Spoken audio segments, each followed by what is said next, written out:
Oh, Robert De Niro.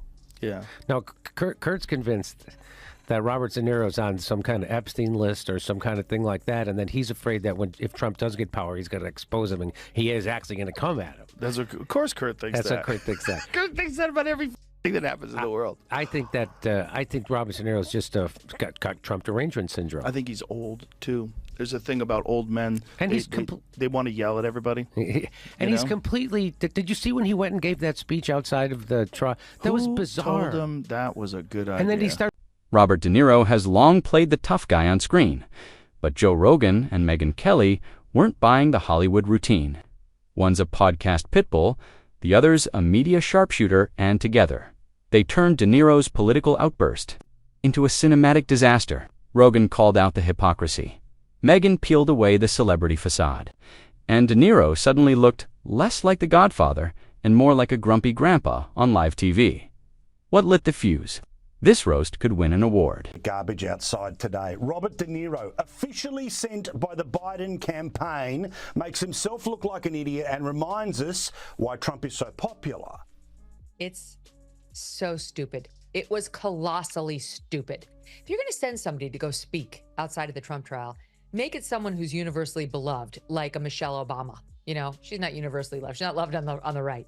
But I'm saying, like, at least within the left and the center left, and maybe even some center righties. Robert De Niro has gone so hard partisan over the past 8 years. He is like example number one of Trump derangement syndrome. The man who once made mafia roles Oscar-worthy is now stomping through Manhattan like an angry extra in a real-life Scorsese film orthopedic shoes, shouting at skyscrapers. De Niro's greatest performance lately isn't on screen, but as a walking, yelling PSA for how to age into a parody of yourself. It's as if he's auditioning to become the official spokesperson for politically fueled senior rage. Regular people. Well, He's like, fuck you, you're a gangster. Go fuck you. Like, it's crazy that that's the guy from what? Taxi Driver. Yeah. You know what also I think those guys have no friends. I think the only friends they have are Hollywood phonies. And so you're in this weird world where everybody you talk to is a phony, and you become a phony, and everyone's a phony, and your grasp on reality is very slippery, and your eyes are going. Then comes Joe Rogan, a guy who can shift from elk meat recipes to dissecting celebrity egos faster than De Niro can furrow his brow. Rogan didn't hesitate. He didn't stop to consider if De Niro had a valid point. Why?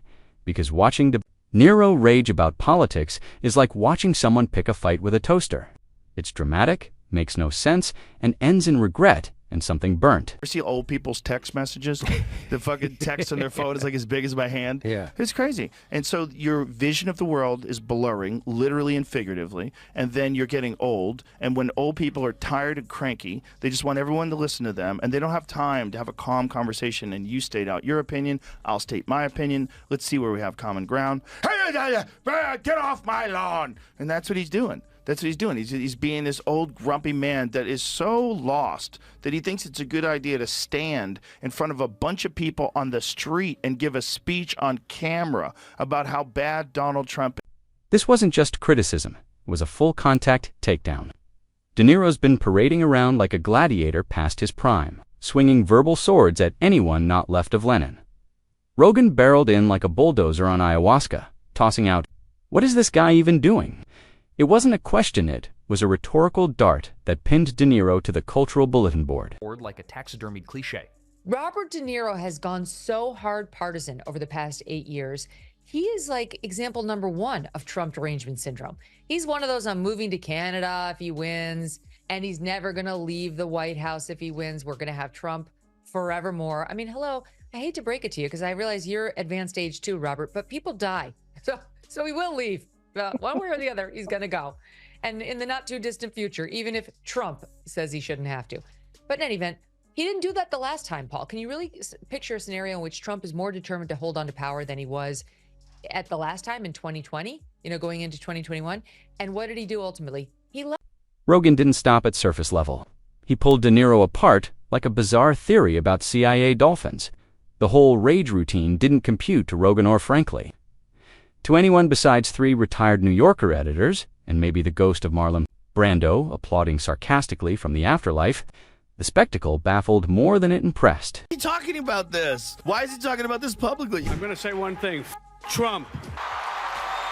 If you're going to come out and say that you have a really deep-seated hatred for one of the two people running for president, you can't just be, he's a bully, he's a piece of shit, I hate him. He's an idiot. Colin Powell said it best. He's a national disaster. He's an embarrassment to this country. It makes me so angry that this country has gotten to this point, that this fool, this bozo, has wound up where he has. You probably, if you're going to express yourself about it and alienate 50% of the country, which it seems like it is, you're going to have to do better than that. You should have some specific things. Like he did some real estate deals with people in New York. Let me tell you what he did to people over. I would love to hear it. He did this and that. Let me tell you what he did that was fraud. He did this.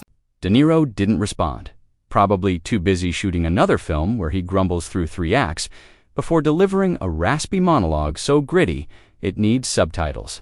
But Rogan wasn't chasing nuance. He spotlighted how absurd it is for a man once known for brooding silence to now outshout a conspiracy theorist at Burning Man. Then came Megyn Kelly, who's got a severe case of the TDS, is in conference right now, as all of the muckety-mucks are. And he's very unhappy about what Trump is doing to try to keep filmmaking, American filmmaking, in America by slapping tariffs on foreign-made films so that he can basically try to force people to make them domestically again for the American audience that they're meant to serve. And here's what De Niro said on Tuesday. America's Philistine president has had himself appointed head of one of our premier cultural institutions. He has cut funding and support to the arts, humanities, and education. And now he has announced a 100% tariff on films produced outside the U.S. Let that sink in for a minute. Megyn didn't show up swinging like Joe, protein shake in hand. She arrived with receipts, high heels, and venom sharp enough to paralyze a herd. Her take, this is what happens when actors confuse teleprompters with podiums. While Rogan chuckled at De Niro like a misplaced extra at UFC ends, Kelly got surgical unwrapping his public breakdown like a gift she already knew she'd hate. Robert De Niro, there's something about being a star where you think your opinion's more important than anybody else's, and you can go give a press conference, and he obviously has been very vocal from 2016 that he hates Trump for whatever reason. Maybe they have some personal thing. You think Trump ever threw a punch himself or took one? This guy who ran and hid in the White House bunker when there were protesters outside? No way. Now he's like holding press conferences. Now everyone's heckling him everywhere he goes. That's so bad. Like instead of just being this cranky old liberal, now you're this guy that is yelling at other people that are Trump supporters, and they're yelling at you. Like you've opened yourself up to this nonsense. She didn't even need to raise her voice. Megyn Kelly sex she doesn't scream. De Niro lay across her commentary table like a failed celebrity experiment. Just a tilt of her head, and his political persona folded like a napkin in a thunderstorm. She wasn't mocking his acting, she respects the classics. But when you talkin' to me turns into listen to me. At full volume, the absurdity becomes the story. Niro doesn't want to play someone truly evil, you see. At least not a certain someone. Maybe Jimmy was a Democrat. By the way, De Niro is also very upset that Donald Trump is an alleged racist. Wonder if he pulled Jimmy Kimmel aside last night and asked him to atone for his blackface-loving pet. She sliced deeper. The pivot from legend to lecturing loudmouth wasn't just sad, it was laughable. She compared De Niro's transformation to a guy waking up, putting on a bathrobe, and declaring himself the mayor of outrage, and nobody's running against him. Why would they? De Niro's out there battling imaginary enemies with trembling fists and press passes. Like, you didn't think this through. Like, this is... And he's getting yelled at. He's doing an outside press conference. Like, Robert, you're 80 years old. Don't ruin this thing. You've had this life where you were a fucking raging bull. You know, you were in The Godfather. Like, stop doing this. Man. Don't do this. Meanwhile, Rogan sat in his studio wondering if De Niro even has a PR team or if he's freelancing chaos. The podcast king roasted him, but also seemed genuinely confused that a man so talented would spend his final act shouting at clouds like a cartoon grandpa. And Rogan wasn't even being partisan, was just millennial confusion, who gave him the mic. Where's the volume knob? People shouting him down like, your movies suck. That's not true. No, his movies are don't very good. suck. He's one of the greatest actors. I mean, he's the heir apparent to Brando, blah, blah, blah. But he's a loon. Yeah. I mean, you have to just say what he is. He's, he has, basically, I describe this to people. You know what's happening now? Because people are aware about concussions and the problems with CTE. When you get hit and you get a dinger in football, they put you in the blue tent, in the sideline. Yeah. That's what needs to happen to Democrats. They need to go in the blue tent for a little bit, kind of, get your eyes checked, and then come out and be rational again. Yeah, cool off and a De little. Niro needs to go in the blue tent. I mean, because it's not calming things down. We need to be rational. Neither Rogan nor Kelly needed to plan their roast. De Niro's meltdown was a one-man show popcorn worthy in its unraveling. Rogan mocked the lunacy. Kelly performed a verbal autopsy.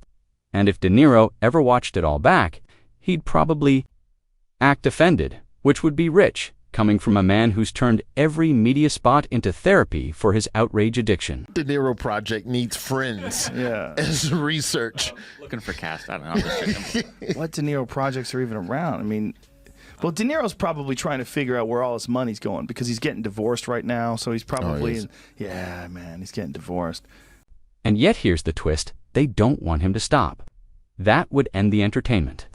Watching an Oscar winner spiral into a political foghorn is like watching a raccoon try to steal a watermelon, comfortable but impossible to ignore.